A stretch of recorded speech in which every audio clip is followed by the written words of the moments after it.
Okay, I call this meeting to order and welcome to the Tuesday, July 5th, Sioux Falls City Council informational meeting. And I am sorry to say that Councilor Rex Rolfing is unable to attend today due to illness. It seems that the bad cold that he had a few weeks ago has come back with a vengeance. So Rex, if you're watching, and you said you would, so you better be, I wish you a speedy recovery. All right, our first agenda is open discussion. Councilor Erpenbach. Thank you, and best wishes to Councilor Rolfing. We haven't seen him for a while either, so we need him to heal up. I just wanted to clarify a couple of things that I said last week, that I knew there were pieces of the council manual that I had in my hand, and then I kept reading. They were public documents, but they aren't all in the manual. So I just wanted to remind our team that our organizational chart is in the manual, and it starts with council and then has our three committees. The operations committee is one of them, and it oversees the legislative operations manager and the city clerk. And then the notes that I read from were really a part of that historical intent of why the operations committee was created in the first place in 2012. It was a response to some wild and crazy times here with staff, and it was one of those things that we really learned very quickly as a council, that we needed to support our leadership in a more profound way, and that has been what the operations committee has been about. It has been about putting those human resources, especially those private conversations, those private decisions regarding staff, putting them into a more formal atmosphere. I know that leadership is working on that idea of how do we convey all that information, and I have never felt like the operations committee was keeping anything from me, and so I just wanted folks to understand that everything that I read from was public document. It's just not all in the manual, so I apologize for being misleading last week. So that's my input. Thank you. First of all, thank you very much. That's very clarifying. We appreciate that. I do want to say that I think a lot of people have maybe noticed some more spirited, open discussion recently. And I think, not to speak for everybody who's new, but I know at least for some of us, transparency was something that was very big for us when we ran. It wasn't just a platitude. And so we wanted to make sure we really communicated with the public, and anything that we can talk about in the open, we wanted to do that. And something new that we've learned is that we just can't get together 5 or 6 people for a coffee. We have to put out a notice of public meeting. So it's very difficult sometimes to just have an open discussion with everybody as a group, and this is the one chance that we have to do it. And so we're kind of taking advantage of it. We don't want to monopolize and sit here for an hour, but we're just, trying to use it to our advantage. The only thing I guess I would say about the operations committee is and I'm sure others have a lot to learn, and I'm going to try to learn the history of it, why it exists, what we do with it. And there's been some concerns raised to me, and I sit on the committee, and I can understand them, and I'm just kind of thinking about it philosophically of, are there things that might get, not decided, but something that might kind of get put out there, and then the ball is sort of rolling, and how do we communicate that to the rest of the council, and what would be appropriate to talk about in such a group and what wouldn't be? Maybe everything that's personnel should be an executive session and everybody should talk about. And I don't know the pros and cons. I'm new here, but that's just kind of what's being brought up to me, and I think it's a very valid point, and we should just be open and talk about it as we go and figure it out. Okay, thank you, Councilor. Councilor Staley. Yes, and thank you, Councilwoman Erpenbach, for that clarification, because some of us did go back to the manual and we did not find the information in here, and we have looked at the manual and we're trying to learn as we go. But there is a concern, and I know some of us were not aware of this when we were running, and even as citizens, that we have a committee that only allows 4 council members to attend.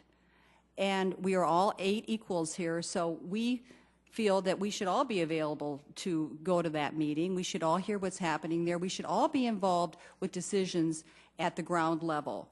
And so moving forward, I'm hoping that we're going to create a more open environment with that committee and see what options we have for making it more usable for everybody on the council. Appreciate your input. Again, just to make maybe one last comment on that, if I may.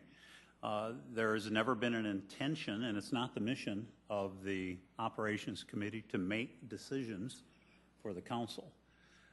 Anything that's outside of personnel-related issues would be brought forward as recommendations, and any recommendation that you would have in terms of how to do that in a suitable form is welcome, so that we can have that open discussion and frank discussion. I will say that there are other committees that do meet, and for instance, there's a legislative ad hoc committee. Now, I'm not aware if they have met yet, but I haven't seen minutes from that. I know that there's been a number of counselors that have gotten together and gone on different tours of buildings and things, and I don't know that I've seen minutes on any of those. And I don't know that I necessarily expect to see them. So there are some things that as counselors we just simply have to go about our business, because anything that would ever directly affect the public has to come forward in the form of a first reading, a second reading, or a resolution. We can't just pass laws or legislation without going through the due process. So I would encourage any of you at any time to pick up the phone, ask questions. There's nothing preventing any of us from having these discussions on a one-on-one basis.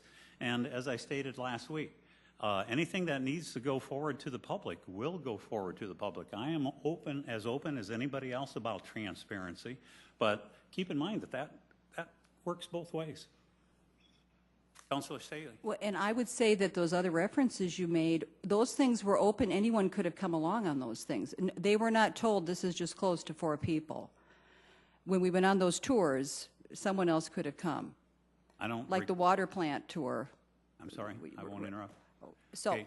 anyway, but the thing is, this is a committee. It's not. This is something that is happening within the body of the city council. So I think looking at opening that up so we could all attend, just like today we're going to have the fiscal committee, anyone can sit in on that if they want to. Having a committee, the operations committee where we cannot go, is troublesome to me. That's just my opinion. I must have missed the meeting invite for the tours. I must have missed any meeting invite for the ad hoc committee regarding the legislative group. That's counselors, and that cannot be attended by more than 4 counselors without it being on public notice. So my point is, there's a lot of work that we need to do together as counselors, and the more we work together and collaboratively and inform one another, the better we can do the business of the city. I don't think there's any member on this group, that is trying to do anything behind closed doors and in secret. Councilor Starr. I wasn't going to jump in, but I'm kind of offended by that pointing out the groups of tours that we've done, Rick. I think that's a little inappropriate. I think there's a huge difference between a committee that's outlined in a public document and meeting as a group versus 4 counselors getting together to tour a building or to work together. There's a huge difference in the intent of what we're trying to do. Well, I would differ with that. That might be left up to a different discussion later on, because some of that could have a great impact on the public in the future.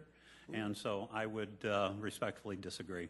And there was not a part of what I said that I intended to be offensive. Yes? Councilor? Yeah, I don't see any behind-the-scenes intentions on anybody's behalf. We're trying to work through this as new members and as people are here. I think we just probably, as all our committees, and they maybe need to work on our timely communications.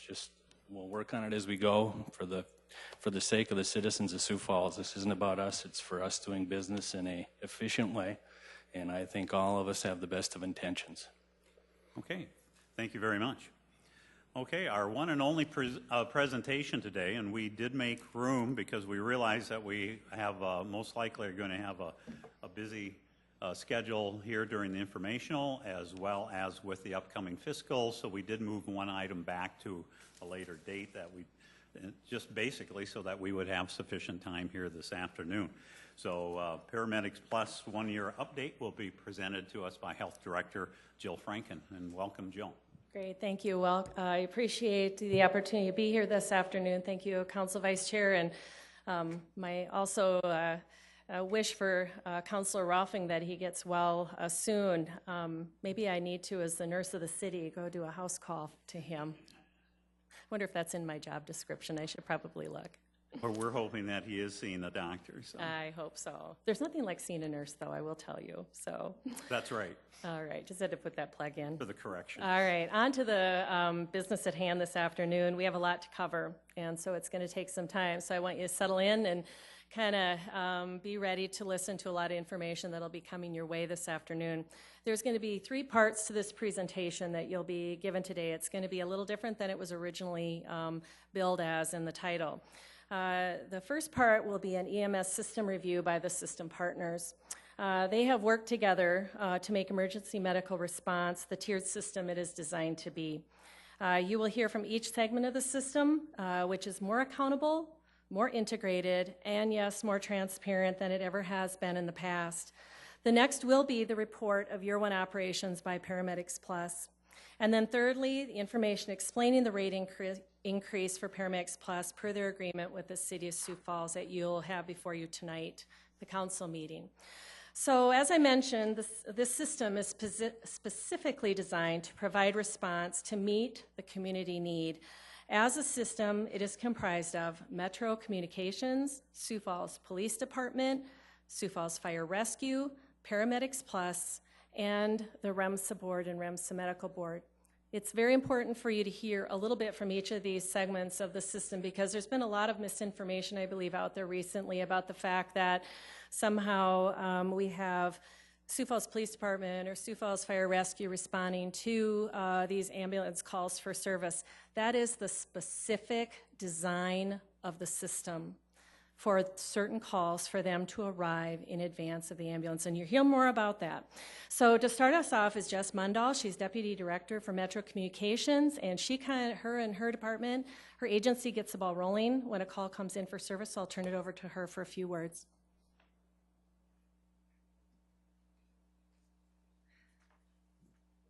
Hello. I just wanted to say thank you. I know I met with some of you specifically a couple weeks ago, and they came in and did a tour of our center and hung out for some of them more than an hour. So that was very nice of you to come in and just have a deeper understanding. As Jill mentioned, we have a tiered response system, and this is usually initiated by a 911 call. 911 dispatchers serve as the first responders. When needed, 911 dispatchers have the ability and training to provide life-saving and CPR or life-saving and first aid measures such as CPR. This ensures that there's no delay in patient care while help is coming to them. While on the phone, 911 dispatchers provide expert, standardized caller interrogation in order to identify the likely severity of a patient's illness or injury. This allows us to send the most appropriate type of response. This triage process allows us to maximize use of our limited resources. It allows us to select and assign the closest responders and provide patient care while on the phone. The protocols that we have implemented in our community were developed and are continually maintained and updated by the International Academy of Emergency Medical Dispatch. Through this program, our agency is nationally recognized as an accredited center of excellence. We were the first in South Dakota and the 45th in the world to achieve this designation. As a requirement of this accreditation program, we have a very in-depth quality assurance program. Our quality assurance coordinator ensures that over 300 medical calls are reviewed monthly to ensure protocol compliance. In addition, this program allows our dispatchers to have at minimum 24 hours of continuing education training yearly, and that's just for the medical calls. And it also provides a mechanism for us to meet with our local providers on a monthly basis to ensure that we maintain a high-quality EMS system. The level of care that we provide in our community is not the norm across the country. We surpass many of the systems in place. We are proud to be a partner in this, and we continue to ensure the integrity that this system is maintained. So pending any other questions, I'll turn it over to Chief Burns. Okay, thank you very much, Jessica. Welcome, Chief Burns. Thank you. Counselor, Chief Matt Burns, Police Department. Upon receipt of a 911 emergency dispatch from Metro Communications, Sioux Falls police officers assume their role as a first responder. Now, we get sent to a variety of calls, but we don't get sent to all the medical calls. Sioux Falls police officers are trained and dispatched on life-threatening calls to include the basic first aid response, CPR, Heimlich maneuver, if applicable, and also application of the automatic external defibrillator, or AED. In the course of those type of responses since 2011, officers have received 41 life-saving awards in that first response role. And that also includes things like carbon monoxide rescue from persons exposed to that inside their home. Upon the arrival of Sioux Falls Fire Rescue or the paramedics, if say an AED has been attached, we're simply able to take those leads off and plug it right into their machines as an example of our type of response. So again, it is an important tiered system, and you want to get the responders there quickly, and whomever is closest has a certain role inside that system, and the police department has an important role in that. And if there's no questions, I'll turn it over to Chief Sedaris. Thank you very much, Chief. Thank you. Welcome, Fire Chief. Hi, Fire Chief Jim Sedaris. The one thing you need to know about Sioux Falls Fire Rescue is we're an ISO 1 department, and we're also accredited department. We're one of 35 in the country that have both that designation. What we're dispatched to is we're primarily dispatched to the more life-threatening situations. When we look at our response times, we're 90% of the time we're hitting those addresses from when we roll out of a station at 5 minutes and 12 seconds. The type of life-saving calls that we go on, cardiac arrest, any type of major trauma, childbirth, difficulty breathing, the ones where we can really make an impact as quickly as possible for those life-saving skill sets. When we look at what we do when we get there, primarily we're doing a lot of patient assessment because we're, as Chief Burns said, this is a whole tiered response. So we're like, well, on our fire department, we call essentially we're like a pit crew. Everybody has their specific jobs. So once the police get there for cardiac arrest, they're moving out, fire moves in, we start to assess that patient, start working on airway, CPR, hook up defibs, and now we're getting that patient ready for the next tier, which is the paramedics from the ambulance service. So we assess that patient, pass that information on, and then we also do a lot of the initial life-saving, life-threatening skills. We can open airways, maintain airways. If we have to do compressions or start that whole workup on a patient, we can do all that and then do all the monitoring for the patient. Again, we're there as that first wave for EMS. So that's pretty much what we do. All our firefighters are all EMTs. We have 186 roughly firefighters are all EMTs. And if you don't have any questions for me, yes? Councilor Staley. Do you keep track, the fire department, do you keep track of those times when you would respond and the ambulances are not available? Not really. That's more of a system overview. We don't really track that information.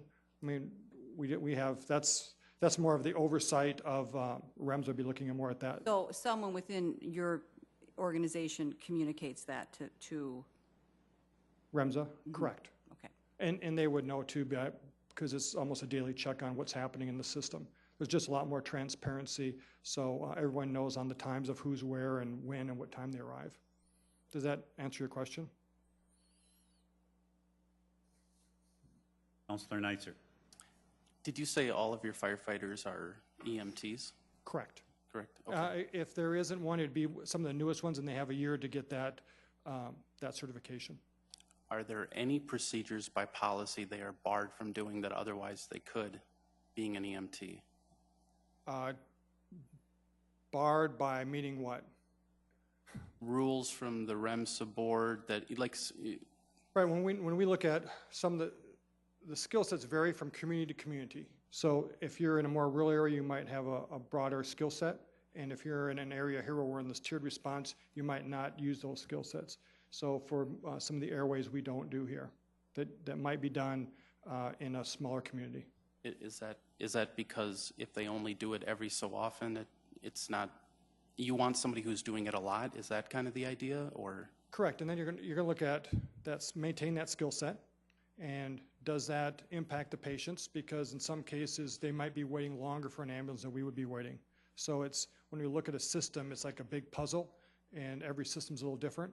So we look at what skill sets are most valuable at the time, and then we look at that over again over the whole entire system. So we just don't just have ones and two pieces doing those skill sets. And one last follow-up. Go ahead, Council. And I don't know the answer to this. Would there ever be a scenario where a firefighter was barred from using some sort of a procedure that would be life-saving because we expect the ambulance to do it? The ambulance doesn't come in time, and they have to choose between saving a life and violating some policy that would sanction them. There could be, but when we're looking at thousands of calls and we look at how that system works, we can't just really just pick out the ones and twos. We're looking at that broad perspective, and that's part of what, when you look at medical oversight, that they do. There's no judgment call that one could take to say that I don't have a choice here. I need to save a life no matter what the rules are. It's just fixed. You cannot. No, our firefighters, one, they wouldn't have that piece of equipment. So if it was a piece of equipment, they just wouldn't carry that because our skill sets are pretty clean and drawn out. They also know that when we tell our firefighters and work with them and train them, they know exactly what our skill set is. You do, this is your skill set to do. And just like other occupations where you might be able to do different things, this is our skill set that we're working with under our medical director. Okay. Thank you. Good. Next will be Mr. Mark Postma from Paramedics Plus. Okay, thank you very much. Good afternoon and welcome. Good afternoon. My name is Mark Postma, and I'm the Vice President for Paramedics Plus, and we're the contracted ambulance service here in Sioux Falls under the Paramedics Plus name. Because we have some new counselors, it's important to note that we're wholly owned by East Texas Regional Medical Center in Tyler, Texas, which is a not-for-profit hospital, large hospital system, fairly similar to Sanford and Avera. And we are a limited liability company, and we have 4 operations in the United States. We have one in Pinellas County, Florida. We're the largest ambulance provider, 911 ambulance provider in the state of Florida. We have another operation in Oakland, California. We're one of the larger California operators. We also have operations in our Texas operation. We're one of the largest Texas operators. And we have a contract with in Fort Wayne, Indiana. Once again, one of the larger providers in the state of Indiana. And then we have Sioux Falls, South Dakota. So those are our 4 operations. And when the city went to RFP, they selected our company over the former provider, which was Rural Metro, which was one of our competitors. And we started our service here May 21st of last year. So we've been here just about a year, which is why we're going to talk a little bit later about since we've been here for 1 year. All of our operations are accredited by the Commission on Accreditation of Ambulance Services. And also, we're in the dispatch business also, similar to Metro in some of our operations. And we are also ACE accredited in all those operations. And we also have won Sterling award in our Florida operation, one of the few ambulance services in the nation to win that award based on Malcolm Baldrige criteria. What we do is we provide 911 ambulance service to the City of Sioux Falls, but that's what we do in all of our operations, and we also provide non-emergency transportation. So when someone has to go from Sanford to Avera for a procedure, we also provide that, what we call interfacility transportation. So we provide all the paramedic transportation. All the vehicles have at least one paramedic on every single call, and that's by your contract, requires that. And we also are the provider for the Sioux Falls VA contract, or VA services, which is a contract we recently obtained while being here in Sioux Falls. So with that, we responded to over 16,000 calls, but we transport about 12,000 of those. So 4,000 of those are maybe somebody drives by with a cell phone and thinks there's someone injured, and really there's not somebody injured. The fire department or the police department might stop by and they wouldn't be transported. But I'll go into the rest of my other presentations a little bit longer, so I'll go into the rest of the detail on that. But any questions? Councilor Erpenbach. Just a clarification. Can you remind us the difference between a paramedic and an EMT? Sure. Paramedic has a lot more education. Usually these are certificate programs, but we do have some that offer an associate degree in being a paramedic, so it's a higher level of training. They would do advanced life airway skills, defibrillation, administer drugs, and all those skills are really overseen by Dr. Luther. Would oversee all the skills that we perform out there in the field would be done under his guidance. And then an EMT would have usually 80 to 120 hours of training, usually done at a VOTEC school of some type, and that's usually the stepping stone of how people begin to get into the EMS careers. They start out as an EMT, go on to be a paramedic, and then some people go on to be a firefighter, and that's sort of the progression within the industry. And I was a nationally registered paramedic, so I can speak from experience. Great, thank you. Mm-hmm. Councilor Staley. Your model is a little different from my understanding from the rural metro, because your people are sitting in the vehicle. Is that right at all times? That is correct. And so how many hours are your employees going to be sitting in a vehicle at a time? The hours that a unit goes out for a 12-hour tour, and that's the standard. What we do is they go out for a period of 12 hours. And just to clarify, rural metro is no longer in business. But when rural metro has other cities like San Diego and Buffalo, and they do system SaaS management just like we do here in Sioux Falls. It was just that rural metro at the time had not decided to do what we call a dynamic deployment here in Sioux Falls, and I don't know why that is, but it's when we came here, all of our operations are dynamic deployment, except our Texas operation, and that's because we're in a very, very rural area, so we have stations in Texas, but all of our operations are dynamic. And most of the industry, the ambulance industry, is 12 hours, and we're seeing a movement from our industry from 24 to 12 due to fatigue. So, but almost all ambulance services are either doing 12 hours or 8-hour shifts, except for places where fire departments are actually doing the transport, and most of those are 24-hour, they're 24-hour shifts, similar to what the firefighters do here in Sioux Falls. So how often do these people have breaks for the 12 hours? I mean, are they sitting just placed in a parking lot someplace for 12 hours? They're given a deployment area to go. They're told where to go by Metro Communications. That's all done by our computer software. So the dispatcher actually tells them where to go, and they sit, and we place them in an area that would have conveniences of bathrooms and convenience stores and things of that nature. They can really kind of move where they want to in a certain area. And their break is, they can take a break anywhere in there. If they were to transport to Sanford or Rivera, they could stop in and get food. So they really take their breaks wherever their breaks fall. And I don't know if you're the right person to ask this to, but it's come up in our community recently that people haven't had an ambulance available when they needed it. And the question I'd like answered is how much of your business is used for out-of-town transport, non-emergency transport? Because is it right you have 5 ambulances? Well, we have a total of 10 ambulances. In Sioux Falls? In Sioux Falls, we have 10 physical ambulances, and those ambulances are staffed at different levels throughout the day. And that's the normal cycle of how we do staffing here.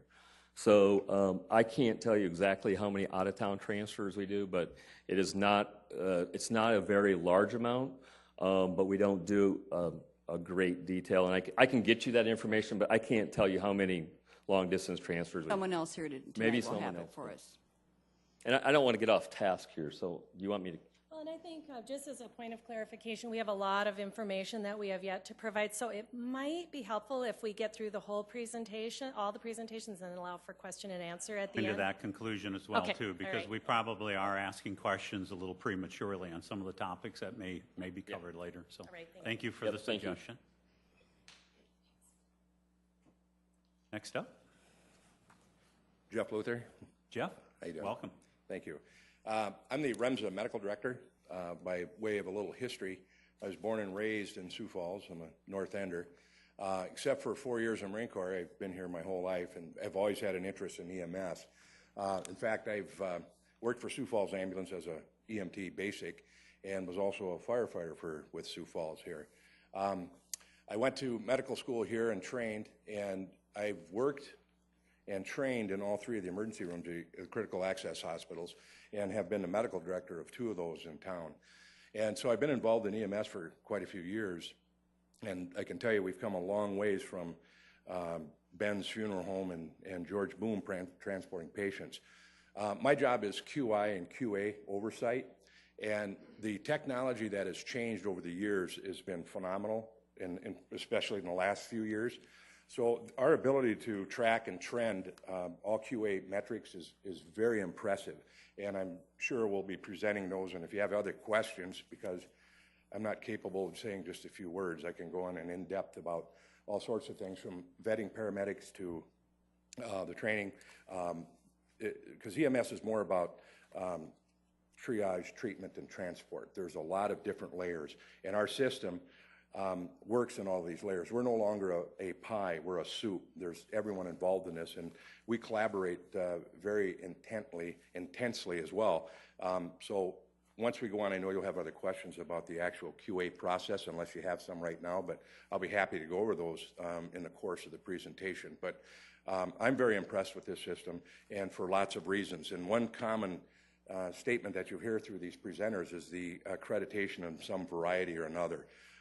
This flag that they fly for Center of Excellence is really testimony to the quality that we're able to see in this community, and as well as the outcomes. Pretty impressive, and we'll talk more about that too. Okay, thank you very much, Jeff. And next up, welcome. Council members. Gary Myers, Chair of the REMSA Board. The REMSA Board is a 5-member citizen board, and apart from that board is also our REMSA Medical Board, which includes physician representation from Avera McKinnon Hospital and University Health, Avera Heart Hospital, and Sanford USD Medical Center. The REMSA Board is charged with monitoring the response times, issuing medical protocols, and ensuring overall patient quality. We do provide oversight activities, including participating in the review of the CARES registry, which is our cardiac arrest registry. We also participate in the multi-agency call review. So you've heard a lot about the other members talking about the system. So we review all the calls at different levels. The REMSA is involved in that at different levels, along with Dr. Luther and the medical board, to review those calls for timeliness and appropriate care depending on who is involved. We look at those case reviews then individually at both the medical and legal level, depending again which part of the board, either the REMSA board or the medical board that's involved.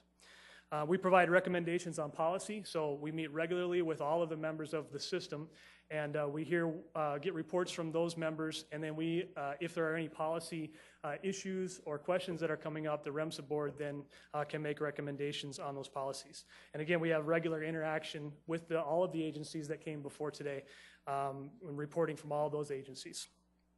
Again, I am the chair. The REMSA board also includes Nancy Wallstrom, Ross Wheeler, Aaron Hurley, and Chad Olson. Again, those are all volunteer community members. And then REMSA appoints the members of the medical board, and those include, again, those physicians from Avera McKinnon Hospital, and Avera Heart Hospital, and Sanford USD Medical Center. The medical board members are Dr. Jeff Anderson from Avera Heart, Dr. Doug Geis from Sanford Family Practice, Dr. Abby Polzine from Sanford ER, Dr. Aaron Stinson from Sanford ER, Dr. Dave Strand from Avera McKinnon surgeon, trauma surgeon, Dr. Dave Travnicek from Avera McKinnon ER, and then Margaret Sumption, who is a layperson, a member of the medical board. Several of the members of both of those boards are here today. As directed by the contract, which you've heard a little bit about today, REMSA is charged with developing an ambulance service contract performance report annually for the presentation to the council. The report details performance in the areas of response time, workforce stability, clinical performance, pricing compliance, system improvements, and reporting compliance. I believe the mayor and all the members were emailed a copy of this report, and there should be additional copies in front of you right now. And the report will also be available on the city's website. If there are no questions for me. No, we'll save the questions for later. I will turn it back over to Jill. Okay, thank you. All right, if you haven't figured out how complex this system is, hopefully this gives you a little more insight into what we've got going on in Sioux Falls and how we're overseeing the EMS system of care and providing for those who need services in our community. I really want to thank those who presented thus far and to acknowledge partners that are here today. Sanford, someone from Sanford is here, Monica Huber, as well as from the Heart Hospital, John Soderholm. And then also, I also want to acknowledge Margaret Sumption is also here as the lay member of the RUMSA Medical Board. So I think Monica would like to say a couple words, and I also invite John if he would be willing to say a couple words as well if he's interested.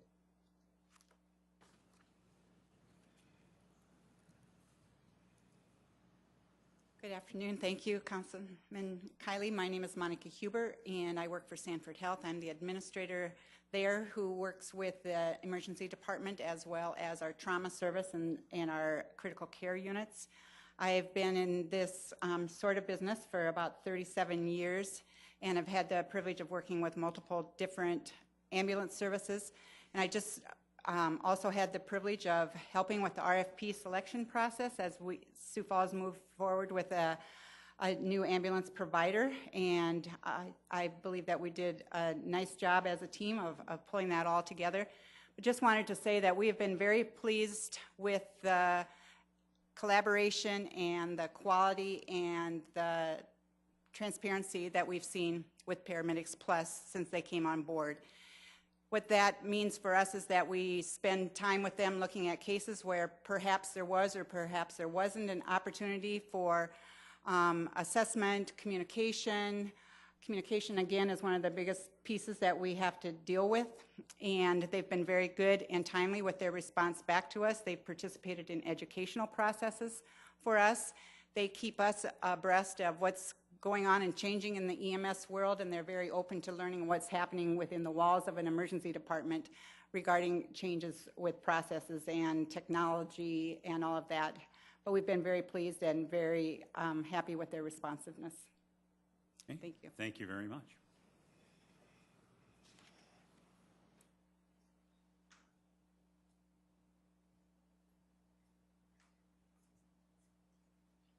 My name's John Soderholm. I'm with the Heart Hospital. And Jeff was talking about his background. I go back a lot farther than Jeff does in this community. And when we started, the mortuaries were our service. And the world has come a long, long way since then. It's come from an ambulance service to an EMS service. And as you'll see, it's fairly complicated. I'd have to tell you that I've watched a number of ambulance services in Sioux Falls from where I sit. Paramedics Plus is clinically very, very competent in what they do, and we're satisfied with that. We'll talk a little bit more about maybe dispatch, which isn't probably in their bailiwick, but we've been very satisfied. Thank you very much, John.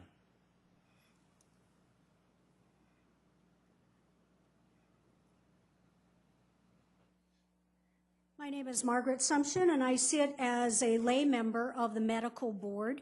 The medical board comes together under the REMSA umbrella. And so I've had that opportunity for the last 3 years. I'm a licensed mental health professional, but serve in my capacity as a lay member of the medical board, along with 8 physicians who graciously devote their time as volunteers to help set medical protocols and also to assess what's working and what's not working in those protocols, all the way from the initial Metro Communications process throughout the entire structure of our EMS response system. So wanted to just let that be known today, that group is working tirelessly to make sure that the protocols are best practice, that any outlying or outlier types of issues are addressed, and that changes are appropriately made with effective medical oversight. Okay. Thank you, Margaret. All right, I also want to just, you probably are noticing someone who works many, many hours every single day on this work is Julie Charbonneau. we were originally set to meet last week and do this presentation. She would have been here last week, but she had already made travel plans to be out of town for this week, so she is not here, but she is a very key piece of the quality assurance. And then Sandy Friends, who's the manager who oversees that as well. So as we move forward to our response, our presentation from Paramex Plus, I want to remind you that last week I sent out a performance review that came from the REMSA board. And so here's just an example of a couple of pieces of information that were provided to you. On the left, you can see our 911 ambulance time compliance.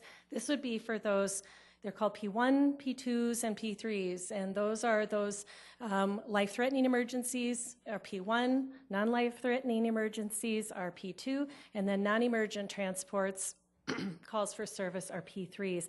And so you can see, and you saw in that report, Paramex Plus performance has well exceeded the contract compliance for the months that they've been measured over this performance year. That started in September. They had 3 months of a grace period as they started their contract with us, and by contract it was set to start in September. Off to the right, you can see for their interfacility transports, that would be P4s and P5s. They are also measured on those interfacility transports and have to maintain a 90% compliance time with those timeframes that they're to respond to those requests for service as well, and you can see their performance in that area also. The next would be, we always ask about quality, and I will tell you that while we do measure response times, there is a great deal of discussion nationally about whether response times are really where we should be measuring, and they're starting to really talk about how you measure for quality. And I hear an air conditioning going on, and I think we all need that right now, don't we? So just a little, this was also in your report. This is the Cardiac Arrest Survival Enhanced, Cardiac Arrest Registry to Enhance Survival. This is one way we can compare our performance to other communities, and this data comes from 55 communities in 23 states as well as 13 statewide registries. And we're compared with those, and you can see where our Sioux Falls data compares to the All Cares data as far as cardiac arrests of cardiac etiology, and then witness cardiac arrests with rhythm that can be helped with defib, how we have survivability as opposed to other communities. I wanted to point that out to you as well. I please encourage you to read that document if you haven't already done so, and at this point I'll turn it over for the next segment of our presentation, and that will be Mark Postma with Paramex Plus.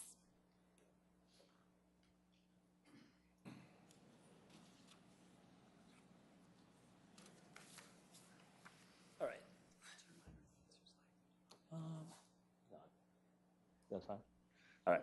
All right. So this is our annual report, as was in the RFP contract, or in the contract that we have with the REMSA board. So this is a picture of our fleet. You talked about how big the fleet was. So this is our fleet. It's all standardized. And what's important about that is so all the equipment's in the same place on every vehicle except for the 2 vans on the end.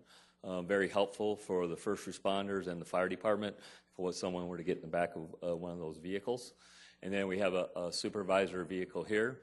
All the vehicles have hydraulic stretchers. So back when I was a paramedic, I had to lift the stretcher. Now they're all hydraulic.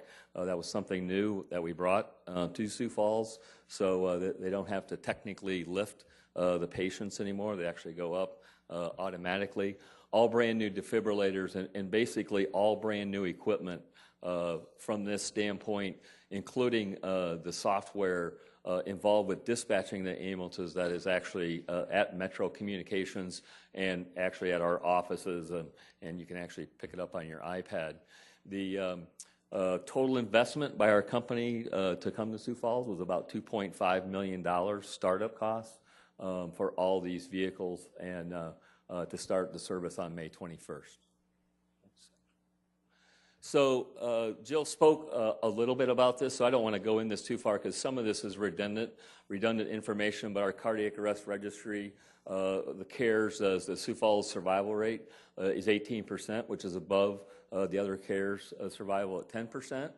Witness cardiac arrest with the help of rhythm that can be helped with a defibrillator. Sioux Falls, 53% survival. On the other CARES reports, 34%.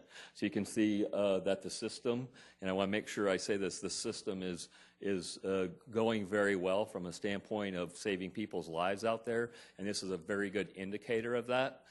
In addition, the system was awarded the Mission Lifeline from the American Heart Association for 2015, and we're the only Mission Lifeline award in the whole state of South Dakota, and there were only 533 awards given nationally, and our other 3 operations also are Lifeline data levels also in our organization. Next one. So a little bit about the clinical equipment. We keep upgrading the equipment, and one of the new pieces that we'll be putting on all the vehicles are CPR assistance devices. This is a device that's fairly expensive, but it's an automatic CPR compression, so it's actually a machine does it, and it's much more effective, and it's been proven that it saves more lives. So although we started out with 3 of those here, we've decided to move forward and put those on all of our vehicles. So even though we're a year into it and spent the dollars up front, we're always trying to upgrade to the next levels and trying to make sure that we're on the cutting edge, especially from a clinical standpoint. Next one. This is an important one from the standpoint that wages and salaries for the workforce. So through the RFP process, it was required that we hire all the rural metro employees except for the management, which was 1 person, and so all the rural metro employees were hired by our organization and also given their tenure when they came over. So they came over at their normal rate of pay. We didn't alter any pay from that standpoint. And what we told, one of the things that we heard when we did our due diligence here in Sioux Falls is that we heard that wages and salaries were low here. So over the course of the next 2 years, which has already begun, each employee hourly has received a 9% wage increase on their rural metro salary, and next year they'll get a 7% wage increase from that standpoint. So in the 2-year period, up to May 21 of 2017, they'll receive, every single hourly employee will get a 17% increase, 16% increase from where they were at with rural metro. And we also, of course, have benefits. Our benefits were actually better than the rural metro's benefit package, and increased their paid time off was also increased when we came over. So that's happened over this past year, but we're sort of in the middle of both of these from that standpoint. Sioux Falls operation is a non-union workforce, so these are done through merit raises and then across the board raises. Next one. Talked a little bit about the full-time employees incumbents. One of the things that we could have done as a company is hired the folks without health care insurance, but we chose to actually cover all of our employees with health care insurance from day 1, which is really non-traditional. And we did that from day 1, brought all their benefits over, and we started them out like they had been working however long they had been working with rural metro. We also, all their seniority stayed the same. So if we had a 12-year employee, they're now in year 13 of their employee with us, and they're going up the scale. They're not coming back down. And then we also added AFLAC as additional benefits for this workforce here in Sioux Falls. Next one. This is something that some of the council members who have been here before is we entered into agreement with the Wellmark provider agreement. So under in our normal situations, in our normal operations, we would not enter into a provider agreement with an insurance company because we're a sole provider. We would not have to do that. None of our other operations have we entered into an insurance agreement, which means that we're going to take what is negotiated back and forth. Normally, they would pay full price. It was REMSA in the City of Sioux Falls asked that we consider negotiating with Wellmark to be a provider, because there's a lot of folks here who are on the Wellmark plan, and that's because their employer has chosen that brand. And there's a lot of people in the city of Sioux Falls. So approximately 4 to 5 months ago, we entered into agreement with Wellmark, which means we're going to take what they pay us. So very unusual, and I will tell you that if you ask other ambulance providers, I'm also the president-elect of the American Ambulance Association. We highly encourage our providers not to do this, but we thought it was in the best interest of our customers here in Sioux Falls to be able to do that. And so we did that, and the date is December 1, 2015. So it's been 6 months. Next one. This is our Sioux Falls Patient Satisfaction Survey. So we have an outside agency that actually does patient satisfaction, and we measured the time of September 2015 through March 2016. That was specific because, as Jill said, the first 3 months, a lot of things of getting really the ambulance service going. So we started that, and you can see what the responses are for the 3 categories that the company does. This is outside, and we do this in all of our operations. We measure these. Important to note that 83, 87, and 85% is excellent or very good. That excludes good, fair, and poor. So when you're dealing usually with sterling and quality, you're really always looking at top box. And so if we included good in there, those would even go higher. And you may see numbers in the 97, 98% range, and it's very hard to improve quality improvement when you're very close to the top. So this is a way that we can continue to improve this organization and what our customers and or commonly called patients, this is a way to improve that. So that's for those March 2016. We don't have the next 3 months because that would end July 1 would be the next 3-month cycle on that. Next one. These you've already seen. I don't think we have to go probably through these again, but just want to reiterate, we are contractually in compliance with the RFP contract that you let out, and that contract compliance is at 90% for those priorities, and you can see that we are exceeding that at 98% compliance, and that's calculated by REMSA. That is not calculated by our organization.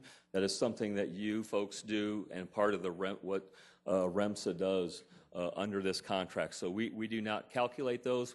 And then the interfacility compliance, very important to Avera and Sanford, that we're taking their transfers on time.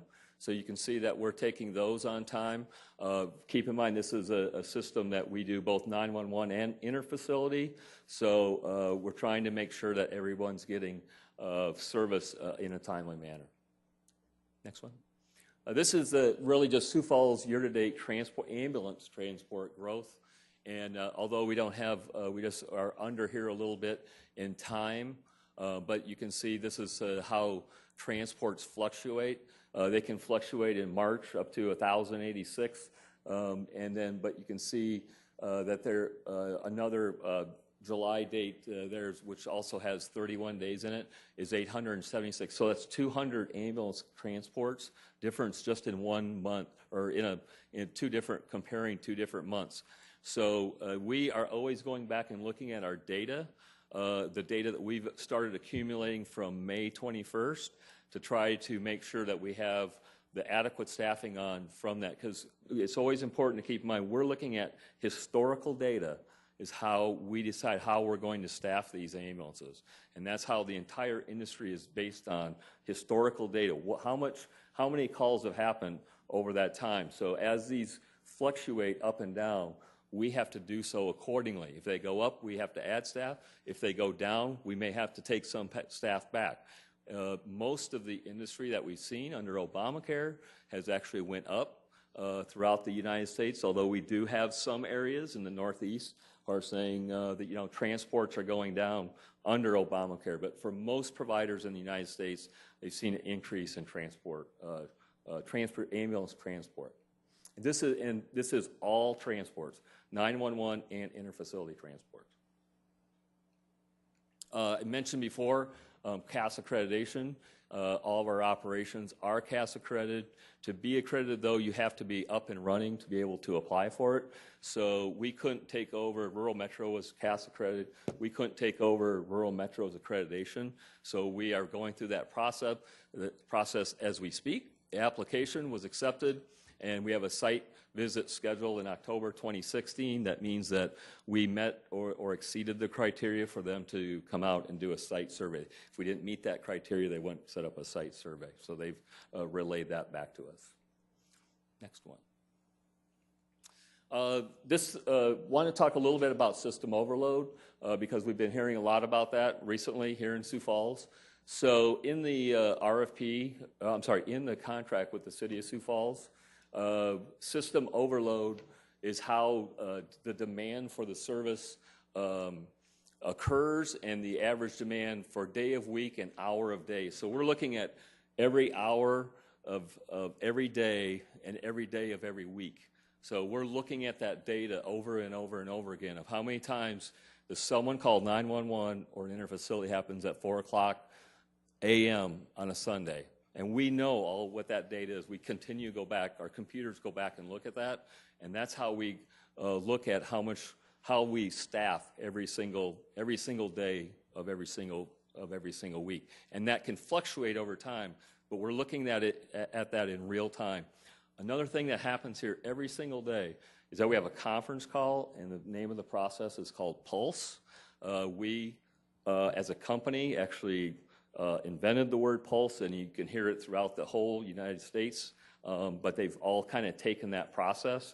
But every single day we have an operational meeting, and the other partners in the system actually are on the call with us.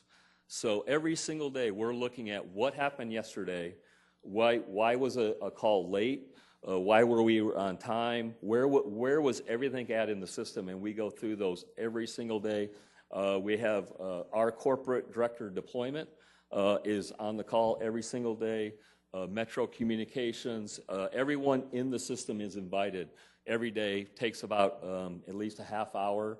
And of course we have electronics that we can actually play this back and look at it. So that has to do with how we look at that system overload. But in the contract itself, it talks about when you go to over 200%, that means that the demand was really higher than you could almost predict. And that's what happens in some of the parts of the day. We don't know really when ambulance calls are going to occur, but you could have 7 calls in an hour, or you can have 0 calls in an hour. And some of those calls might take 15 minutes, and some of those calls might take an hour and a half. A cardiac arrest would probably take a vehicle out of service for about an hour and a half to go through the whole process, get back, go to the hospital, get all the drugs replenished, so that vehicle is available to go on another ambulance call. So every single one is different, and their length and how long they are is very, it fluctuates. There's no cookie cutter pattern to an ambulance transport. So I think one more, okay.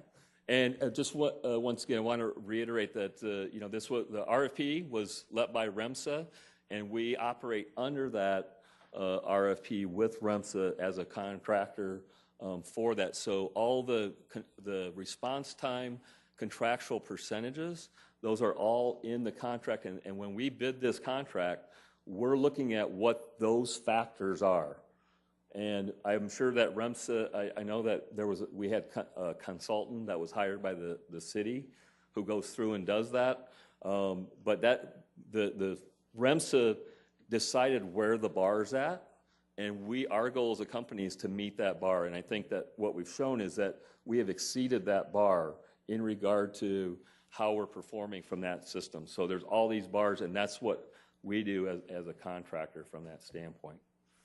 And this is my last one, but I do want to mention one thing because everyone had said it. I actually grew up in Harrisburg. I graduated from Harrisburg High School, and I went to paramedic school, and I worked for Sioux Falls Ambulance, and I was a flight paramedic with Sioux Valley. I'm still calling it Sioux Valley.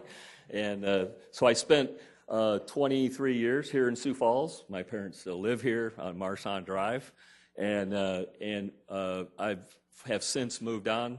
I went to Davenport, Iowa, ran the service there, and now I'm vice president of this organization. I run our Florida operation, what we have now, and I have a master's degree in healthcare administration, and once was a paramedic, and once was also a certified dispatcher. I no longer hold that, but I think it's important to note that I have roots in this community, and this community is very important. And when REMSA took this to RFP, my boss, the president of our company, is a native from Nebraska, and we felt it was important that we bring our brand and our organization to fulfill the needs of Sioux Falls. And that is all I have for our annual report. Thank you, Mark. Yep. Did you say you're going to be switching over? Yeah, my apologies. Our most updated slide set is not the slide set located in here. So Jill is addressing the next slide that you have in your presentation. I'm going to get us caught up. Okay, so the next, Mark, thank you very much. And I will also say that I want to extend great thanks to Mike Bureau also, who's the COO for the Sioux Falls operation of Paramedics Plus, who works very closely with the entire system as well to provide the services that we're presenting about today. So the next slide that I want to share with you, and before I talk about the rate increase, which will come next, I just have a couple pieces of information I think are really important to also provide some context around the quality performance this year. You know, this EMS system is really complex. It's very complicated. And our provider, as you've seen, not only meets that expectation, but exceeds that. And the chart that's before you on the screen you should have is comparing the 2014 to 2015, September through April, and that's when rural metro was in service, to the same time period of 2015 to 2016 when Paramedics Plus was in service. And what I want to point out to you are, these are comparing apples to apples. So while it's called code 2, 3, and 4 during that time period that rural metro was in operation, those were all the calls that had to be responded to in less than 8 minutes and 59 seconds, okay? And then Paramedics Plus, it's called priority 1 now in the system, same time period of response time requirements. So what you have here is you can see that for that time period for rural metro, they were at a low of 90.7% compliance time with ambulance service. And I'll tell you, during that period, we were watching them very closely. This was at the time we were embarking on a transition of our providers, and so we were monitoring anytime they got, around 91%, we were definitely watching that very closely. And then they had a high March of that time period of 94.4. Take that a step forward now, 15 to 16 of Paramedics Plus. They had that out of the gate when we started measurement, 91.4, but then proceeded throughout that time period to have excellent response times, the lowest being 95.3 and the highest being 100% for those P1 calls. Next you'll see is a comparison to give you very recent data, and this is their report from May of 16 that we approved at the REMSA. I believe it was just the last REMSA board meeting. So priority 1 compliance is at 98% for 50 total calls and 1 late call. Priority 2, they had 547 calls, 4 calls were late, and that was a 99.27 compliance. Priority 3, you'll see, were 584 calls, or 98.12% compliance, as there were 11 that were later than that time period required. And then priority 4, they had 100% compliance, as well as in priority 5 for 16 and 63 calls, respectively. So, in addition to that, some of the things that we've also I just want to say as an aggregate, that was 1,260 calls, so 98.7 overall compliance when you consider there were 16 total calls that were late. One item that's been garnering a heck of a lot of attention in the last few weeks is level 0. And I want to reiterate and to speak again, if it hasn't already been mentioned, that this is not a contracts compliance indicator. This is an internal communication tool.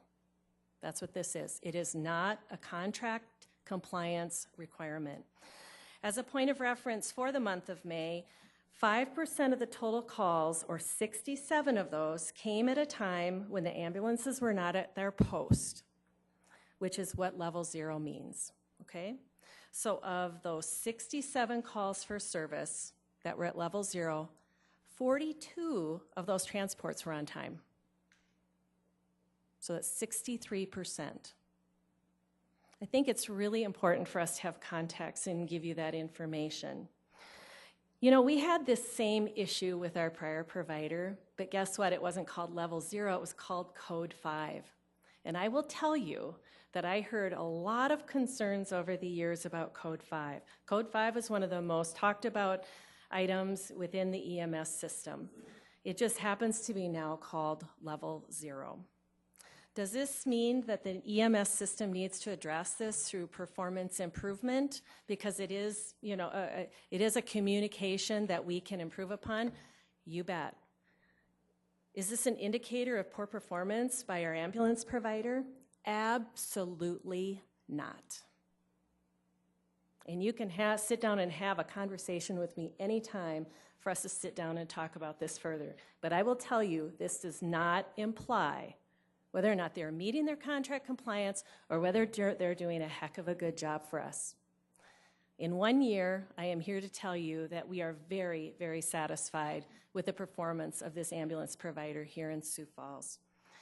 I feel it's quite disheartening, actually, that we are getting calls from elderly ladies who are asking us about concerns that they have about whether or not the ambulance is going to respond to them because of recent miscommunication that's been provided in this community. We are here to provide information that tells all of us need to do the work we do to help provide to everyone that an ambulance is going to be there. Help is on the way. But just like in an ED or in any department in a health system, you prioritize the most urgent needs are going to come first, and that bears out in the data, and then they're going to triage accordingly. But that's in any system of service. I just want you to know from your health director for the City of Sioux Falls, I am very pleased with the service that we have been getting from this organization.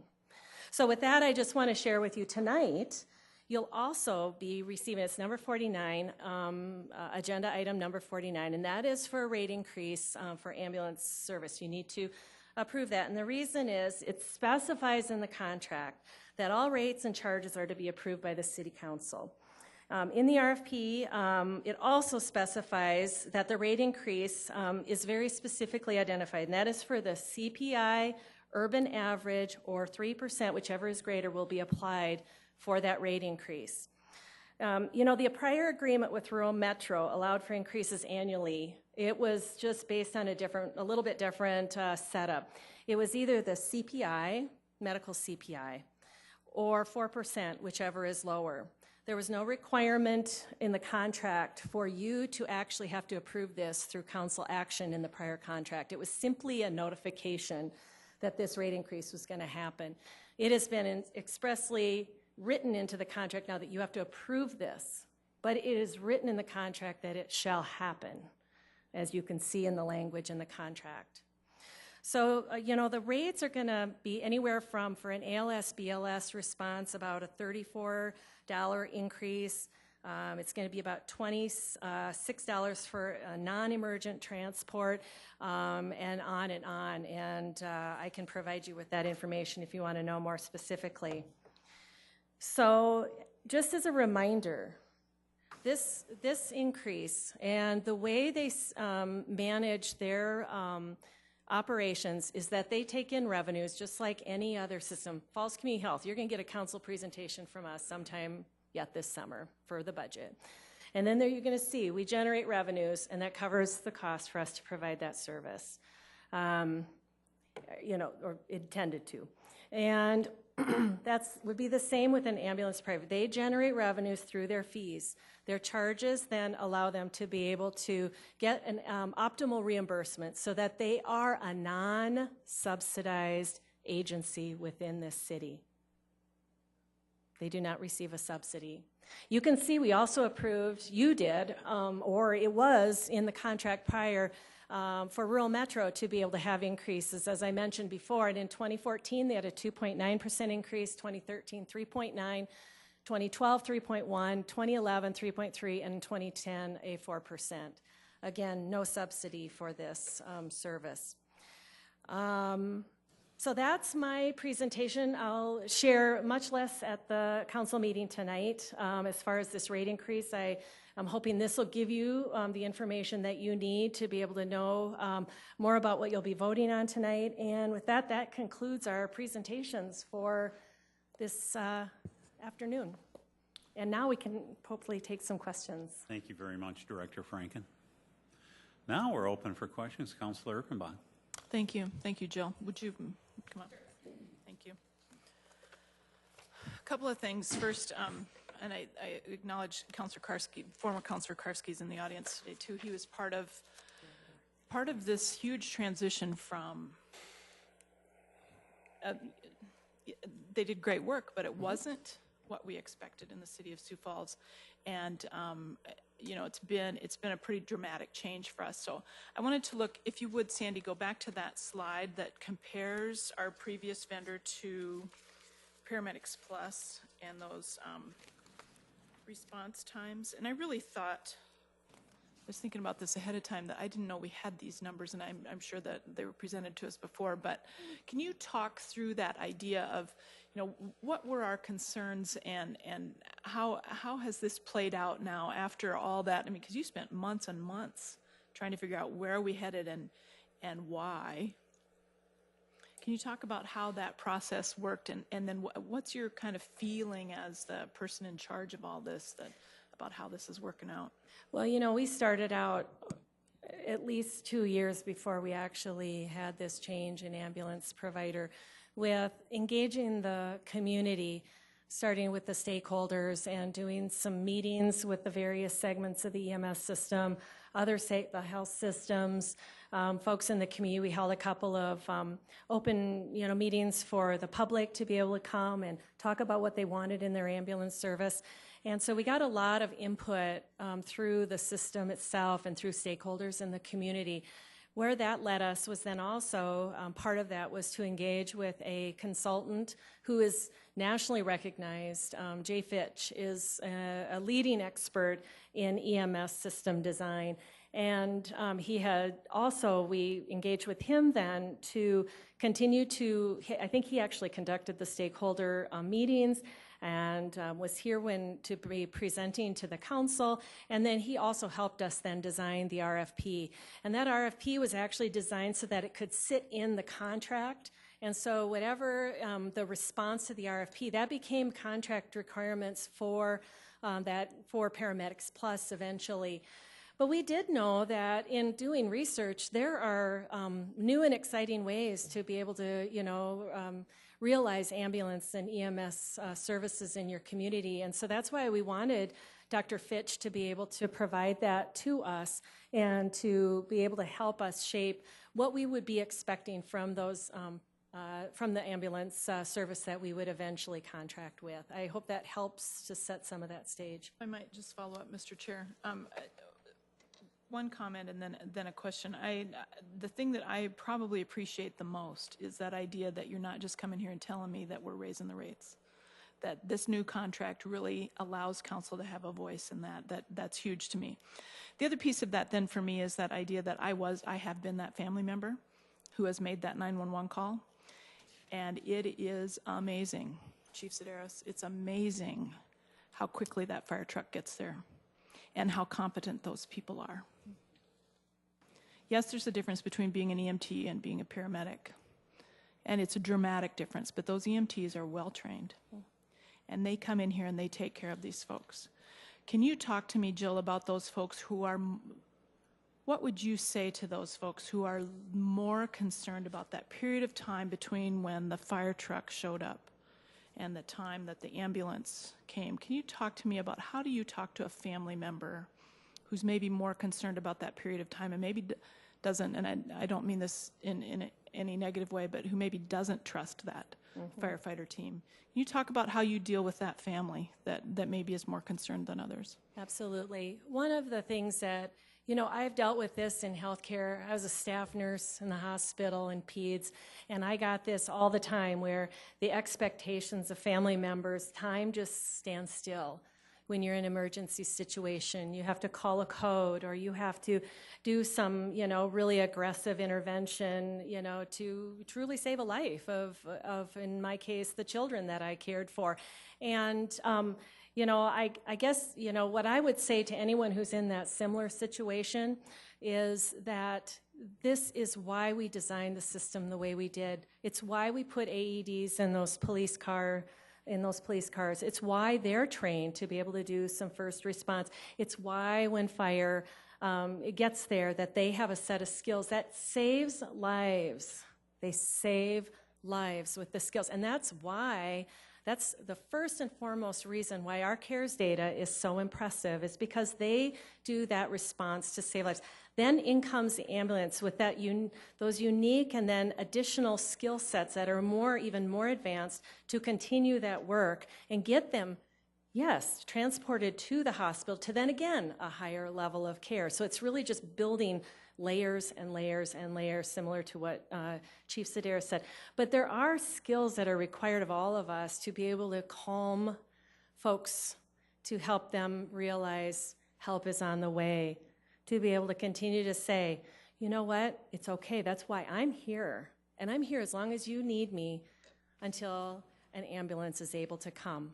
And so I think that's some of the work that we can do through our performance improvement as a system to really do more around communication. But I gotta say, for being 1 year in service and with a complete change in how we do business between Metro Communications and everyone that is part of the system, I hope that we can right some of this communication and misunderstanding that the community has, because if they can just see how well our ambulance system, as well as the EMS system across the board, is doing, I hope that that will restore confidence, and that'll be our job to do over the coming weeks and months. Right, thank you. Thank all of you too.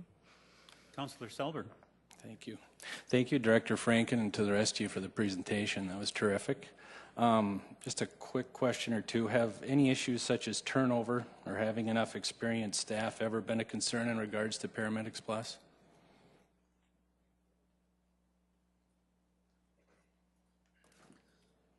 So when you say Paramedics Plus, we're talking about Paramedics Plus Sioux Falls. Yes. Correct. Okay. So the ambulance industry, we have paramedics and EMTs, and turnover is something that in all the operations, is something that we keep an eye on, and is different throughout the United States depending on the geographic area. We see here the turnover is actually a little bit below our one operation, a little bit higher than another one of our operations in regard to what that turnover is. And keep in mind that the healthcare industry today is changing. Most of our paramedics go on to be firefighters. That was traditional. And they go to work for the Sioux Falls Fire Department. Is one of the places that our paramedics would go here, or EMT in this area. Secondly is under how healthcare is changing. We also have specifically in this market, our paramedics go to work for the hospitals that are in this community.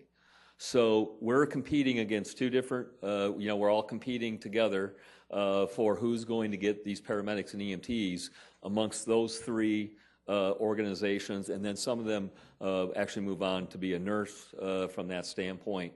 But I mean, most of these folks move on to some other profession throughout their career, and some people stay in this business a very long time, and some people move on to a different a different type of organization. But we closely monitor it. One of the reasons why we increase salaries is that we want to keep people within our organization. So, benefit programs, what they're doing for, their work environment. Okay. Thank you. Just one more quick question for Director Franken, if I could. For Director Franklin. I think you covered this, but just to be clear, So you would say, in your opinion, Paramedics Plus has done an excellent job living up to the expectations of their contract with the City of Sioux Falls to this point? Yes. Okay, thank you. Thank you. Councilor Neitzer. These are probably also for Director Franken. So just to be really clear, the level 0, which sounds really scary, all that means is that all the ambulances are somewhere. They're not at their post. But in and of itself, that isn't necessarily an issue. What matters is response time. So as an example, if all of them are busy, I call 911, one finishes up a minute later, gets over to me, and they hit the response time. It's not an issue with that. Is that kind of what you're saying? What I'm saying is that just because we're at level 0, yes, does not imply that they're not going to be on time for their call. One of the most common aspects of that is when they're going to the ED and then they're having to give report to the staff. You know, that's probably one area that you start looking at for performance improvement, is how to tighten that up and get that turnaround faster. And also, I think just that communication that we'll continue to work on between Metro Communications and those ambulances that are en route, and making sure that we're getting that communication tightened up so we can get them turned around even quicker. I think there's opportunities, I'm absolutely sure of that, to tighten that system up. Is that answering your question, Counselor? Yeah, it does. I was just going to follow up if that was okay. So we don't have to go into the specific cases that were, in the media, but just as an example, so this whole thing about there's no ambulance available and somebody driving somebody to the hospital, when would that happen, and just in general terms? I'm trying to understand your question, like when would that happen? Well, I mean, under what scenario? Would it be that the priority on a call is dropped? I mean, we've heard a few anecdotal cases where people were told, well, there's no ambulance available, whatever that means, or maybe you should just drive this person to the hospital. And this is anecdotal, you're hearing, does it happen, and if so, why? And absolutely. Let's just make it clear this is anecdotal, okay? Yes. So what you can see when you look at their response times and their compliance and their number of late calls, you can see very few are in the P1, right? And that's because that's the highest priority. And so they're going to prioritize those, and they're going to be getting to those calls because those are life-threatening emergencies.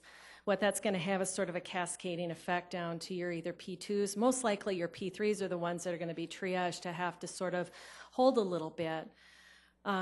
Those are also the ones that our fire department goes out on when they are at level 0. They will go out on those P3 calls, those non-emergent transports, even though that might not be their standard protocol to do that. And I think those are the opportunities we have, to also be, how do we communicate that time frame it might take for someone to actually arrive when they are needing to respond to those life-threatening emergencies. But here's the tricky part to that. Because we all believe ours is the most important, right? When we're calling 911, and that's where the art of this and the high level of sophisticated communication is so important, because I don't care if you've designated me as a P3 or my mother or my son, because I want you there as quick as possible, right? And so I think that's why that communication and being even, continuing to grow with our new ambulance provider, and how do we live within this now new way that we're providing that service? How do we do that, especially when we're at that greater than 200% system overload that we talked about? And how do we give that assurance to those family members that we're going to be there? And guess what? We can do, when you're a non-emergent transport, the fire department can do so much to keep you just where you need to be before that ambulance service comes to transport you. So I think that's where our opportunity, those are some areas where our opportunity really lies, is to be able to do more with those types of transports and communications. Councilor Staley. Now, I'm looking at this page, it's talking about 18% survival. So the ambulance is going out 18% of the time. Well, I mean, you've got, here's what I want to talk about, Jill, is sure. I want to talk about the compliance. Is it a compliance review committee, or who's actually keeping track of all the data that's happening, the Sure. reports? Who's in charge of that? Well, Julie Charbonneau is our coordinator of all our quality assurance. So she is the one that is almost immediately after that call happens, that she is reviewing that call, and there's certain indicators that she looks at immediately. Sandy, you almost could probably take this, or Dr. Luther. But is there anyone else on the committee besides her? Hi, Sandy Frantz, Public Who Health else is Manager. on the committee? So on, like, for example, these daily pulse calls, it's representatives from Metro Communications. We have fire representatives on the call. We have representation from the health department on the call. We have representation from Paramedics Plus on the call. So it's across the agencies. And they're all involved with the data? Correct, and that would be on the evaluating and evaluating everything. Right, and that's on the day-to-day basis. And then I think Dr. Luther could probably go into a little more depth because we have layers that we look at. So we have case reviews that we look at where we bring in more partners. And actually, would you like to address what happens at case review? Each day I receive a daily dashboard report, and that's from the day prior. And I have an interest in the priority 1 calls, the P2 calls, particularly the P1s that were transported, or a P3 call that was upgraded to a P1 or P2 to P1. Those are the sorts of things that I can look at. We have the ability in the system right now to do, obviously, our retrospective review, but we can do concurrent review, which helps us in our prospective development of guidelines. What I'm able to do now to look at these metrics, which historically has been kind of manual, we would take industry standards and different performance indicators and would measure those the best we can. Now, in this electronic age, we're able to tell where the ambulance is at. I also receive a code stat on these cardiac arrest calls, and I can download and look at the 12 lead EKG immediately post-call. Those calls that are in cardiac arrest that have a CPR, or they're undergoing CPR, or they have the Lucas device, which is the device that's attached to the chest that does compressions, I can review that, and I can tell exactly on these code stats when defibrillation occurred. I can look at any pauses that are in the CPR, the chest compressions. I can look at when they change from positions of the patient, and each day then I also have review if there are the rapid sequence intubation, which is drug-assisted intubations. We review 100% of those. So I'm always looking at routes of administration of drugs, dosages, concentrations. So the metrics that I review that come to me electronically have far surpassed what I've done in the past, and I've been doing this for quite a while. So I also have other mechanisms that I work with, and one of those is a quarterly multi-agency review of cases. And Julie Charbonneau will send out a request for any cases that you may have reviewed or you're interested in reviewing in the multi-agency scenario, or she will just pick some, and they involve trauma and medical calls. They come from the critical access hospitals. We work with Avera. We'll sit down with representatives from both systems to review these calls. At these multi-agency EMS reviews includes police department, the Sioux Falls Fire and Rescue, myself is there. REMSA medical board members are invited. Also, REMSA board members are invited to these things. And then Paramedics Plus medical director, and I review those with him. Or also he's there at these, but I review particularly complex cases with him directly. One thing that I haven't done in the past, what I do now is that I have access to Paramedics Plus regional medical director, and he helps supply information, whether right now we're in our guideline season, so we're updating our guidelines, but we're also looking at changing up our airway at the basic level. It's called the iGel.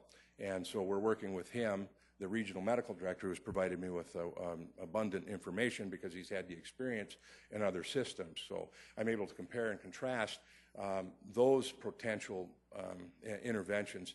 And then I bring that to the medical board, which is a crosscut of a tremendous amount of experience. And we review that with them and then carefully analyze and making sure that it's weighed against best practice standards, evidence-based scenarios. Excuse me. Lastly, as a safety net in this system, coming from the destinations themselves, which I've either worked or trained in, I know a lot of the providers, the ER physicians and the coordinators, and if there's an untoward outcome or if there's an instance where they want a case reviewed, they can call me and we'll review that call immediately. So that's an open communication that's ongoing 7 days a week that is available. So I think, I know I went around the barn there, but I think that with respect to the quality, the parameters, the methodology is exceedingly abundant and high quality. Great. Thank you. Any other questions? Councilor Starr. Sure.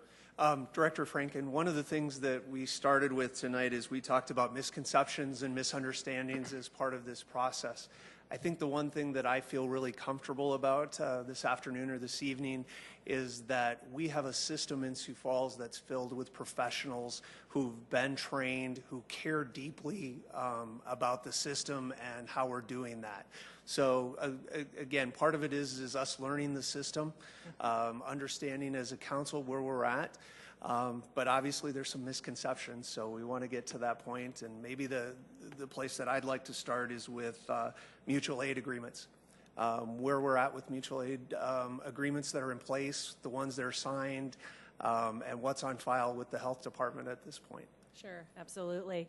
I think I would like someone from Paramedics Plus to speak to that as far as what we have in process.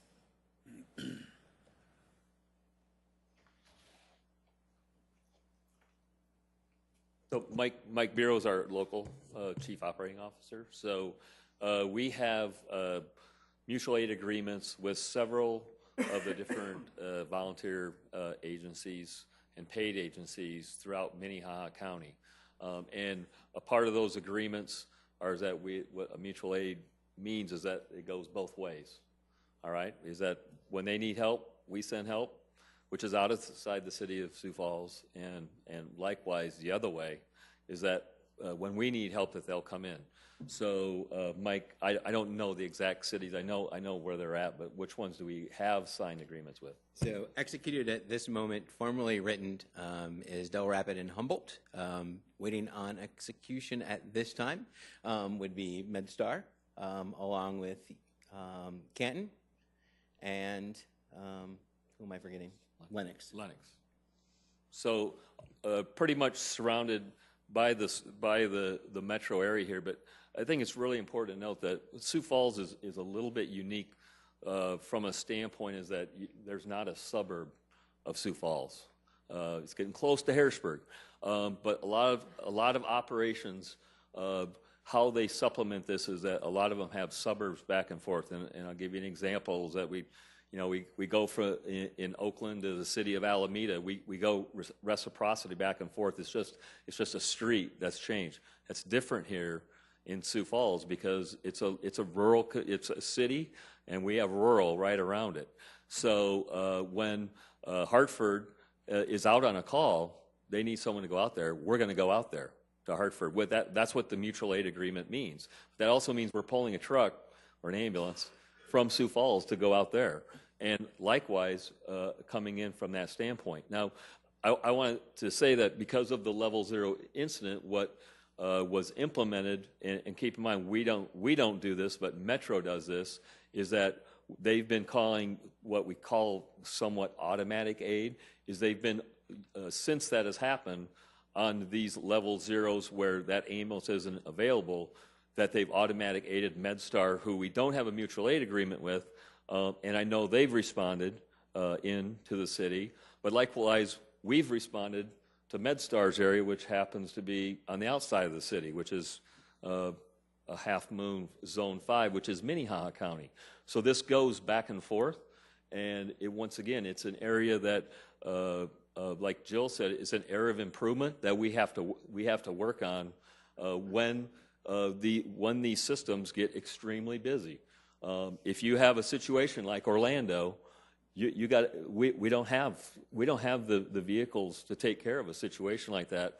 We're going to have to pull those folks in, and the good news is we have a lot of help with these hospitals. They have helicopters, and from that standpoint, but those are things that we need to improve upon that process, and we've talked about getting the groups that you've seen today up on the board together. How do we kind of get over that hump of when that happens in the city? And it's a little challenging just due to distance. Distance is much further with this community. Can I just follow up a little bit? Go ahead, Counselor. One of the things that we've spent a lot of time talking about today is response time and response time compliance. One of the things we haven't talked about is the difference between the falling out of that 90% or being within that 90%, but then talking about outlier calls. Can you describe the difference between being late for a call and then a call that falls in that outlier category, and then have there been penalties assessed as part of the contract? Yeah, I can absolutely talk about that. Okay, so this is where you get a little bit of script because we anticipated a few questions so we can make sure. We didn't have an outlier clause in our previous contract. This is a new process for us to use that. And this addition was reflective, actually, of the change in industry standards to actually utilize this. With a compliance standard of 90%, we know there's going to be potential for late calls, but what we want to do, and what happened through implementing this outlier process, is saying we want to have those late calls be as not late as possible, if that makes sense, all right? And so that's why it was a recommendation of Dr. Fitch to actually put that into our contract. And so that's why it's a penalty, but it's not a contract compliance penalty. And it was specifically then designed to put that in so we could minimize the lateness to the extent that we can, as much as possible. But then also what we said is, those should be used, that money that is generated through that should be used actually to improve the system then. And how can we actually improve the system through that? And so that's what will be, we don't have an identification of what we'll be using that for yet, but we certainly have, as you now know, some opportunity perhaps to, have some folks get together and talk about how we can do some performance improvement in this area when we are getting at peak capacity. But just to remind you, for a priority one, the outlier time is to be, that would start occurring, that outlier penalty, when they're at greater than 17 minutes and 59 seconds. And that would be a $1,500 penalty. Through April of this year, there have been no outliers for that priority one. Priority two would be the same time frame outlier, 1759, and that's a $1,000 fine, and there were 18 outliers in priority two of those calls, 9,000 calls for service.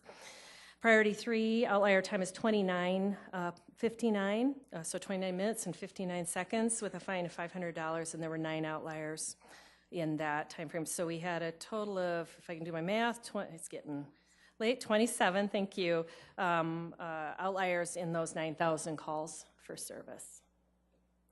I hope that is... No, that's perfect. That's good. Exactly what I asked. All right. Can I do one more? And yes, I go apologize.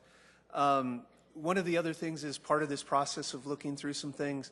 Our agreement as a city with Metro Communications is about 25 or 26 years in duration.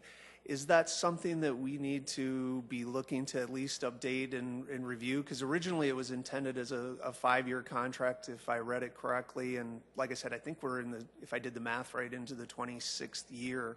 Is that a process we need to at least address with our friends at the county and make sure that we're, it's a pretty basic agreement by the time we're done, but at the same time, it seems in that amount of time it might be something worth updating. Or maybe I got the wrong copy of the contract. Are you talking about our Metro Communications? Yes, yes.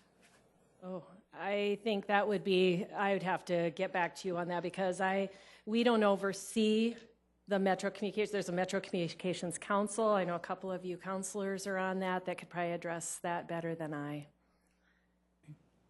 Councilor Erpenbach. I would just note that Councilor Kiley and I serve on that, as well as the mayor and 2 members of the county commission, and we are constantly rewriting that agreement. It is, it's not in flux, but it's a living document, and it is something that we're constantly working on their budget and all those sorts of things. It's been under great leadership over the years, and is a great relationship between the city and the county. Not to say that we don't look at it again, but we are looking at it constantly. So. I can also add to that, if you don't mind, Councilor Erpenbach, that in my experience of being assistant director and then since 2010 director, I have seen a significant improvement in our metro communications since Darren Smith had taken over, and now with Jess Mundall as deputy director as well. Oh, I said Darren Smith. Wow, am I going to hear about that later? Darren Ketchum. Sorry about that. It has been an amazing, amazing transformation, and this community should feel really good about the level of service that they get from our metro communications. Very good. Councilor Staley. And I'm going to go back to the very first question I asked, and I was told to wait, but what percentage of the whole transport energy is going to non-emergency transport outside of Sioux Falls? And I think this does come back to just the sense of having ambulances available. I mean, Paramedics Plus is doing several different things in service to the public, correct? Well, but what percentage, can I get that percentage of what? I don't, I'd have to see if we can actually get that percentage today, but Councilor Staley, one of the things in this design of this agreement and the way the RFP was designed, and quite frankly, it was before even this, it was true with rural metros, in a high-performance EMS system, we do not tell an ambulance service what it takes to operate. We tell them what we want to see happen when they operate. So we don't tell them, you have to have this number of ambulances, we want to know they know how to do good business. And so when they're proposing to us how they will serve this community, surely we want to have some sense that they're in the ballpark of what it's going to take based on what we understand is it's going to take to operate. But I'll tell you, even before they got into town, what their RFP said they needed to run the number of ambulances, they already knew they needed to increase that. And so they are, and certainly the economies of scale for them to be able to do other work besides the work they're doing is only going to help us as a community if they can be fully immersed in the work they're doing. We'll get that information to you. I don't think we have that today, but we'll get that information to you, unless you have it. Okay, we'll get that to you. I think that should be obtainable, right? Okay. Okay, thank you. Councilor Neitzer.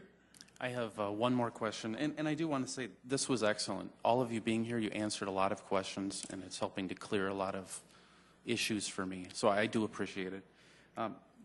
The last question, I think, is there's something I think maybe, I don't know if the terminology is right, an exception, where certain calls that are outside of the bounds can be waived because of, I don't know what it would be, a storm or something. Can you just tell me what are examples of that? Who decides what is accepted? You know what, this team did a great job of doing some Q&A because I have an exact answer for you here. So it's called exemptions, and that again also is built into the agreement, and that is not a new phenomena, but we tightened it and updated it for this next contract period. So we were doing this similarly with Rural Metro that we're doing now with Paramedics Plus, but there are contractually requirements for them to be able to, where Paramedics Plus can request an exemption for a certain call, and those are, they may be granted for unusual factors. It's not for usual factors, but for unusual factors that are beyond the contractor's reasonable control. So, for example, a multi-casualty disaster would be one. I'd have to get you the definition of that if you wanted more specifics, but there probably is a very specific definition of what is multi-casualty disaster from our perspective here. Severe weather would be another. Unusual system overload, so those system overloads, that's built in as an exemption. And then, say, for example, a train is parked, and that would be another example. So here's what has to do, as I started mentioning, to receive a response time exemption, Paramedics Plus must request it. The request then is reviewed by the multi-agency panel, so they look at those individual calls and they review them. And then following the discussion, an exemption is either granted or not granted. Sometimes they are and sometimes they're not granted. And it occurs as part of that daily pulse call. That's when they do that review and then make a recommendation to grant those exemptions. Councilor Starr. Great. See if I make the list. I'm looking at the rate increase and the way the contract is written. Is this like alcohol licenses for us where we have little to say or do? What would happen if we chose not to grant the 3% increase? Your prior council approved this contract. And this contract is for 5 years. And it has this particular contract language in it. So if you did not agree to this increase, I think that then that would be something that our city attorney's office would have to advise you as a council on what that is. I don't think I can stand here today and specifically say, but I think that it would be my recommendation that they are able to receive that 3% increase for if no other reason than to make sure they can continue to provide those increases to their staff and have competitive wages to retain their employed staff if for no other reason. Can I just follow up a short ways here? What is the size of this contract? I understand the difference between what's billed, what's reimbursed, what's the other term I'm looking for? I'm getting there. That basically what ends up in the checking account is the way I like to look at things. There's got to be some way to say this is a contract worth millions. Obviously, with I think the number I heard earlier was $2.5 million for startup and equipment and capital goods to do that. So I guess I'm curious what does the 3% mean to residents of Sioux Falls? Let me try and answer what does it mean to residents of Sioux Falls. What your charge is for your ambulance service is not necessarily what you're going to pay. So very similar to a hospital bill, you're going to have, as you heard, Wellmark, Blue Cross Blue Shield, they have a contract, and so they get a contracted rate, which is lower. And then you also saw on the one slide, I believe I shared with you, that Medicare and Medicaid reimburse anywhere from around $400 or $200, maybe around $400 for reimbursement. So these charges allow them to then, maximize all their payers. So all their payers, we do the same thing at the clinic at Falls Community Health. We look at how much it costs us to do business, and then we look at where we're going to get revenue from, and then we say, how much do we have to charge to be able to generate the revenue and maximize all those payers? One of the things that they also have is, we have a healthy percentage of uninsured population, and they do a lot of calls for service to folks who are uninsured. And what they also do then, in addition to billing for those, is they do have a charity care program. And if you're uninsured and talk with them, they also have a sliding fee policy where they can put someone on a sliding fee scale as well if they are not eligible for their charity care. So that was Medicaid expansion would be a huge help in this. Well, I think it would, except for the fact that Medicaid doesn't reimburse very well. So I think that it would certainly be an opportunity to know more about how you're budgeting, because you know what you're going to be receiving in reimbursement from more than kind of taking a shot in the dark a little bit and looking at historical averages based on your uninsured reimbursement or what you get paid from your uninsured population. But if I'm not a Wellmark member and I have a different insurance, I'm not even sure what the city insurance, who we use for our employees, but then they bill at the rate that we've agreed as part of the contract, the carrier would reimburse at whatever, say 50%, so that individual would be responsible for that other 50% because there's not a contract in place? Yeah, no, when through insurances and through Medicare and Medicaid, if that's been a negotiated amount, that is what they're going to get paid. They don't then bill the remaining balance to the resident or the patient. Yeah. It's accepting by assignment. So if you're in the network of the, you want to talk about that? Yeah, I just want to make sure we're clear, because it's very important, is that Medicare and Medicaid, we have to accept what they both pay, regardless. So this increase has no impact, and that's the majority of our business, Medicare and Medicaid. For the private pay, that means they're paying out of their pocket. It would have, but most of our private pay don't pay at all. Okay, that's most private pay has no payment. And then the commercial insured, except for Wellmark, would see that increase, and their insurers would pay whatever they feel it would be, and then they would be billed for that difference. Okay, so that is a little bit different than the except for Wellmark, because we have, well, you got to treat Wellmark just like you would Medicare. Well, yep, understand. Great. Didn't want to get into that. Sorry, I didn't. Yeah, no. Thank you. Okay, well, thank you very much. Great conversation. I would have some questions, but in the interest of saving time, because we have a fiscal committee that won't start now until 6 o'clock, and I think they have at least 40 minutes worth of information. We want to leave some time for questions, and they'll too need to have a 10-minute break between fiscal. So I would just, again, thank everybody today that presented. Great presentation. Council, great job of diving in and asking questions and asking more questions and clarification. And then presenters, great job of clarifying and responding to all of those. All right. Can I make one last comment? Yes. I want to thank this council. You know, you are a very involved council, and you 4 new council members did come, and we spent quite a bit of time talking about how this EMS system is structured and the ambulance service.